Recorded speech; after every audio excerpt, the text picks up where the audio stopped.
My name is Purge and I approve the content in this video. Hey guys, this is SunsFan and welcome to the official Dotacinema guide to Invoker. If you aren't familiar with this hero, you may want to watch the introduction we did for him at the corresponding link. Invoker is an intelligence hero who does not follow normal convention, as he can utilize a total of 10 spells, with help from his 3 reagents as well as invocability. Because of the sheer quantity of spells at his disposal, he could play a multitude of roles very efficiently. There are 3 accepted skill builds for Invoker. Keep in mind that each build can be customized to a great degree, but one thing remains constant: you'll want to level Invoke at the earliest levels of 2, 7, 12, and 17. Build number 1 is called the Quas Wex build. The skills you'll utilize most throughout the game are Cold Snap, EMP, and Tornado. This will give you tons of HP regeneration, meaning you're very durable in lane. In addition, you'll have good mobility thanks to Wex, which should give you an opening to gank the side lanes. During the early stages, you'll focus mostly on Quas in order to maximize Cold Snap. Once you get a second level of Invoke, however, you'll want to start focusing more on Wex, since your Tornado and EMP will benefit greatly. And although you don't level Exhort heavily until later, you'll still max it out before Quas in order to take advantage of damaging spells. Build number 2 is Quas and Exhort Heavy. We'll call it the Forge Spirit build.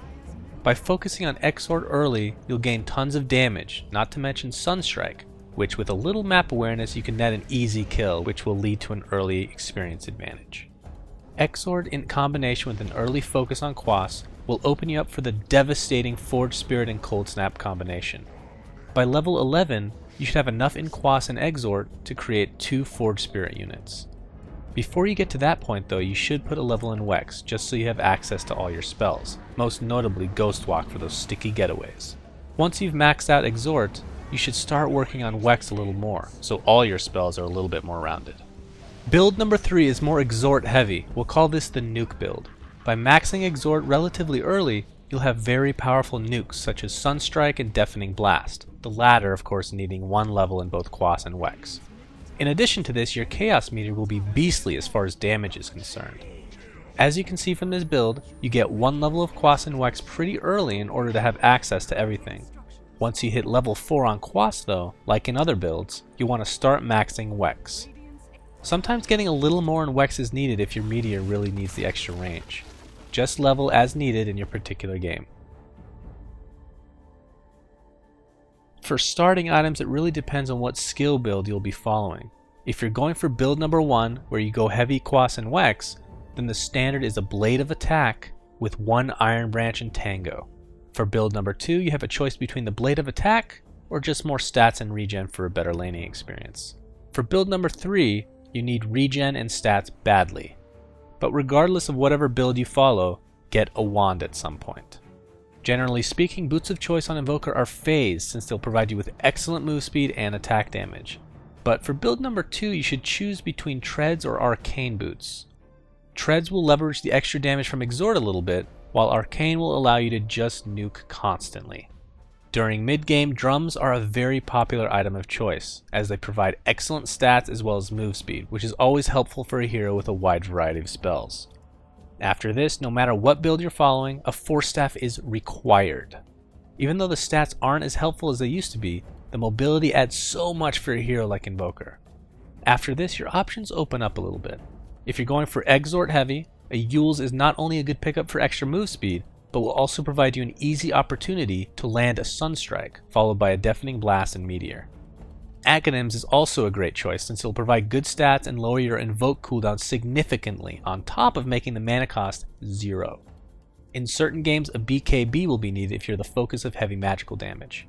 For later in the game, a Scythe of Vice should be on every single list. It provides great stats, and arguably the best disable in the game. Into the luxury and situational, a Blink Dagger is really great in certain situations. It provides you an easy initiation and guaranteed usage of Ice Wall. An Orchid is also really solid against mobile heroes, and will in addition give you great mana regeneration. Past that, and if your fingers are up for it, a Refresher can be bought, so you'll have access to 20 spells. First and foremost, you need to be familiar with this hero before you start playing him seriously. The little nuances make all the difference. As you probably know, Invoker is unique in the fact that you do not need to level up stats at any point. They're built into the Quas, Wex, and Exort skills.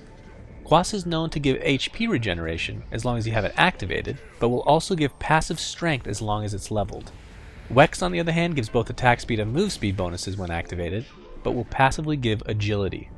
Lastly, Exort gives damage when active, and will passively give intelligence. Now let's go over some common skill combinations. Keep in mind that if we listed every single possible skill combination, then this guide would be quite long, so we'll stick with just a few. Cold Snap is great by itself, but will also help set up a Sunstrike. In addition, and once you've leveled up a bit, the Forge Spirit Cold Snap combination is very hard to deal with. Next is the Tornado EMP, which as of late is a little more difficult to pull off. EMP will not damage units when they are cycloned. Because of this, you need to have a good feel as you're leveling of not only how much time the units will be in the air, but how long your EMP will take to explode. This is a devastating combination if pulled off correctly, and it's only really countered by multiple arcane boots on the opposing team. Next we have the Ice Wall and pretty much any other spell. The real problem is getting an Ice Wall off properly. This is why mobility is so important on Invoker. But if you do get a nice Ice Wall off, then that opens you up for an easy EMP, Sunstrike, and Meteor. Cold Snap on a unit caught within the Ice Wall is also pretty dirty. But my personal favorite is the Blink Dagger initiation into Ice Wall and then popping your Forge Spirits. Finally, we get to the oldest combination in the book. Chaos Meteor into Deafening Blast. Kinda like the Tornado EMP combo, you really need to have a grasp on how each level of these skills feel. In theory, pushing units back with a Deafening Blast works perfectly with Chaos Meteor, since it'll just follow along with that juicy meatball. But of course you run into the complications of how long the knockback duration will last, and what the range of your meteor is. Overall, Invoker is a utility hero. He can be built to push relentlessly, he can be built to stop pushes, and he can also turn into a carry if desired. It's up to you to figure out what your team needs most. Friends of Carl really depend on what build you go for. For the Quas Wex build, follow-up initiators are great to follow your Tornado EMP. Some nice AoE skills to accompany you are Earthshaker with his Echo Slam, Sand King with his Epicenter, and of course Tidehunter with Ravage. For the Forge Spirit build, any pusher would be happy to partner up with you. A few examples of this include Nature's Prophet, Shadow Shaman, and Lone Druid. For the heavy Sunstrike or nuking builds, you'll want heroes that can help set you up. Quick examples of that include Shadow Demon with his Disruption ability, Crystal Maiden with Frostbite, and pretty much any hero with a stun, come to think of it. Heroes that Invoker doesn't like are difficult to come by, because technically you can build Invoker so many different ways that you could potentially counter everyone. So with that, we'll say Invoker's biggest enemy is you. If you're in over your head, or just skill him incorrectly for what you're going up against, then it's your fault. Oh, and he hates Rubik too, actually. Nobody likes getting their skills used on him, especially not Carl. Thanks for watching, and please remember to subscribe to our YouTube. Also, a big thanks to Flawless and Purge for their help in writing this guide. You can check out their awesome channels in the video description. Also, be sure to visit our website at Dotacinema.com and visit our Facebook at facebook.com/Dotacinema.